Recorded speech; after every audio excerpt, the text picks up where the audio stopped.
Good evening and welcome to True Dougman Encounters. I'm your host, Marvin Allen. If you or anybody that you've known have had a signal encounter and would like for me to share it on my channel, then please contact me. I would love to hear from you. Don't forget to like, comment, and share. Like, comment, and subscribe. Now, my eyewitness said that he had always believed in Bigfoot, but he never knew nothing about this Dougman type creature. Now, before I get into his encounter, anonymity means a lot, and I breaks that for no one. So without further ado, let's jump right into this encounter. And this encounter happened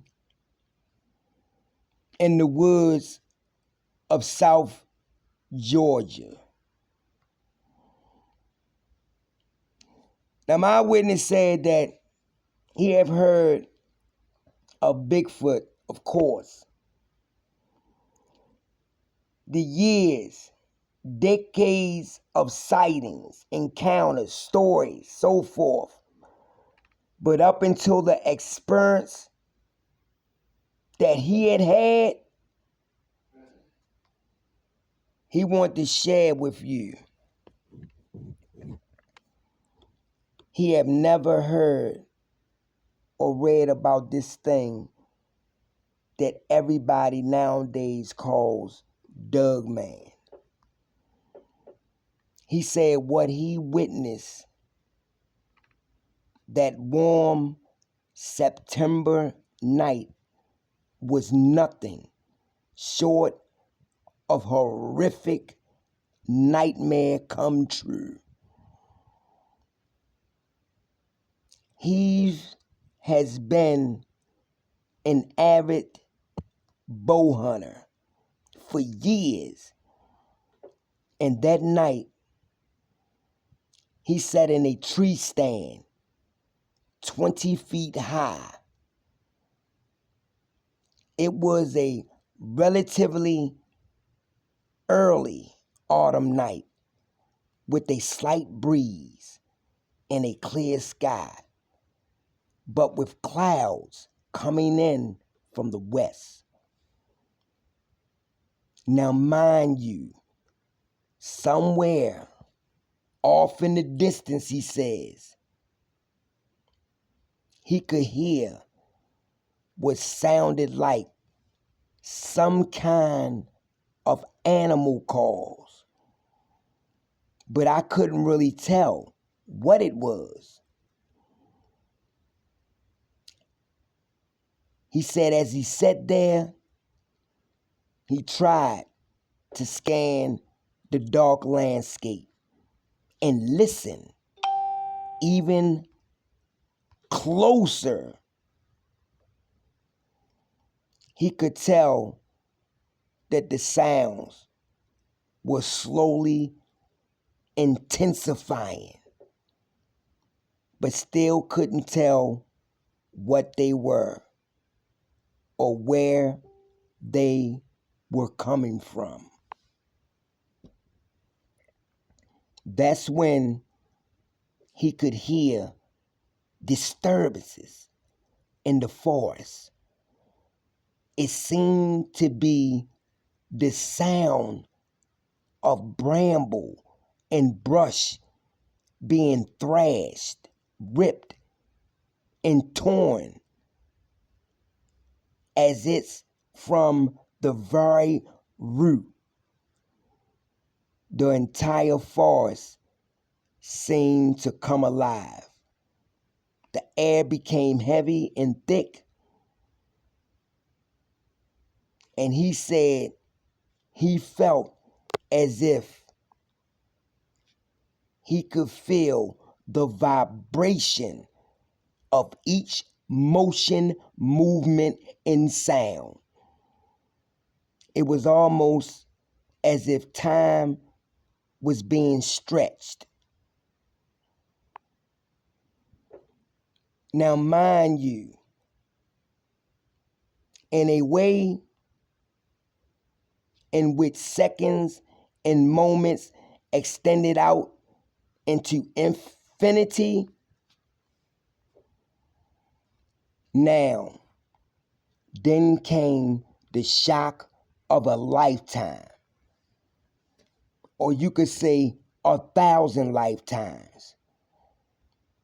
He said what happened next shook every motion or concept of reality that he could ever imagine. He said from his left and from his right, he could see two enormous forms in the darkness moving rapidly towards each other. Brush, bushes, and dirt being kicked up and slung everywhere. There was also the sound of a powerful grunting and bellowing. As all of this came into focus,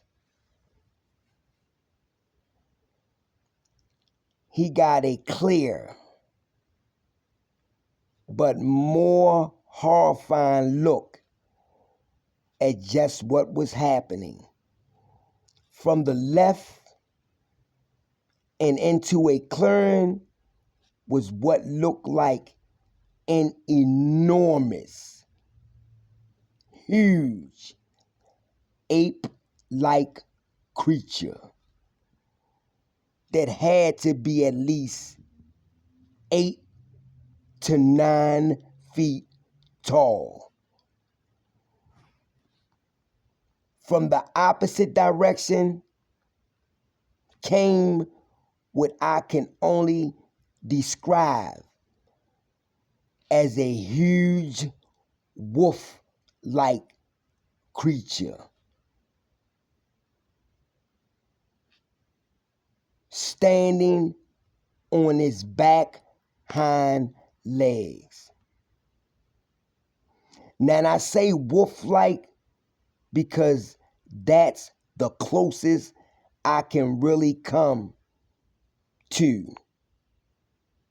in relaying this to you. What it seemed like to me, but what scared the red hot out of me was that this thing was running on 2 legs. That's right, I'm going to repeat it again. This thing was running on 2 legs. A monstrous, upright, walking, running wolf. As these 2 creatures burrowed towards each other, it occurred to me that I had a ringside seat to the ultimate territorial dispute. Now, this ape-like creature looked at human-like in the face. Broad chest, massive shoulders, long arms with huge hands.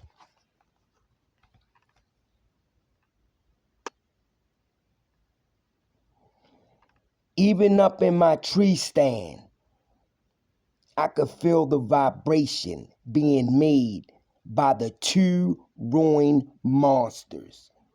Even the sounds of their growls and roars moved through the air with fiery precision. At some point during all this, it dawned on me that this giant ape-like creature must be Bigfoot. What the hell else could it be?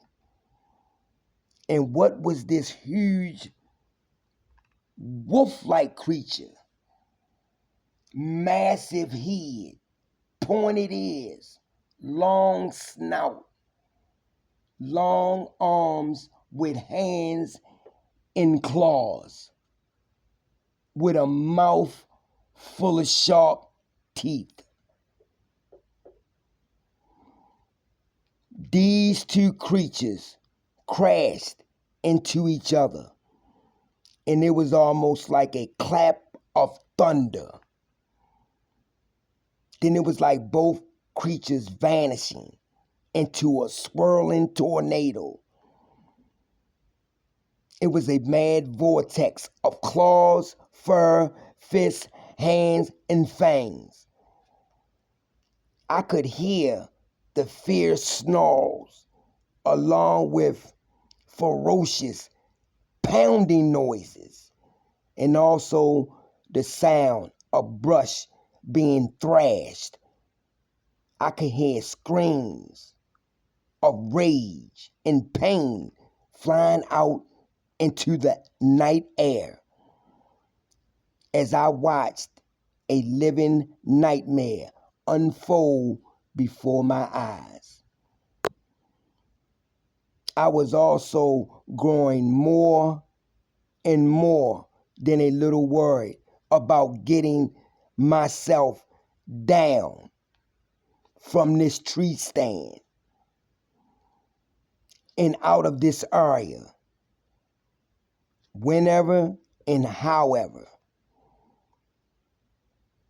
This thing played itself out, but for the present, I was moving on. God damn, moving on. Then something amazing and horrifying happened. The whirlwind of motion faded, and I could see this huge Sasquatch creature literally holding this Doug man by the throat up in the air, pounding its head with his enormous fist and thrashing it insanely. Finally, the Doug man hung there, battered, bleeding, and limped as if of a rag doll. The Sasquatch squeezed its hands, and I could hear bones shattering, crunching, and disintegrating beneath his great strength. After a few moments, the Sasquatch slammed the Doug man carcass to the ground and released a splintering roar, which I took to be a call of victory, and also a warning to let any other creature out there know that I'm not playing. This is my area. And you could hear this roar cut through the dark landscape. As I sat there, I could see the Bigfoot surveying its immediate surroundings, looking from side to side and sniffing up into the air. Just as I took notice of this, a light rain began to fall, the Sasquatch turned slowly and started to lumber back in the direction from which it came. I watched it until it finally disappeared in the black forest mist. You can just about guess that my first course of action was getting down out that tree stand and up the trail about 300 yards and into my truck. Once on the ground, I walked as swiftly as I could. As for whatever reason, there was something in the back of my mind telling me not to run. I kept looking to my right and then to my left. Through the raindrops as I moved back up the trail, and every now and again turned to look to my rear. But not too often, because it felt as if this slowed my progress. Now, mind you, when I got to my truck, I let out an exhale as if I was relieved, as if I had been holding my breath all the way up the trail. As I loaded my gear and got into the truck, I felt the rain pick up a bit. I started the engine, took a deep breath, and pulled out of there. I hit the highway a few minutes later. All the way down the road, I kept thinking to myself, tonight I saw something that very few people, if anyone, had ever seen. Two creatures who many people don't even think exist, clashing into mortal combat for territorial supremacy. If that in fact was what it was about. Now you might think that I was psychologically scared and traumatized by what I have seen. It is true that it was horrifying, and I will never forget that night. But when I got home, I took a hot shower, made myself a whiskey highball, and watched college football until about 1 in the morning. And that night, I slept just fine. That night, I slept just fine. Just to see these two massive creatures go at it in combat. Just to watch this Sasquatch hold this Doug man by the neck and take his huge fist and just beat his head in. It's just something incredible to watch. And then to squeeze his neck and you can hear the bones popping and cracking. That was a sight to see. Many people will never get a chance to see something like that. Was it territorial? Or was it that this Bigfoot had young in this area and this Doug man didn't want to leave? Which that day it found out the hard way. But I hope y'all enjoy that one. Like I said, I'm going to be uploading more. So I'll see y'all on the next True Doug Man Encounters.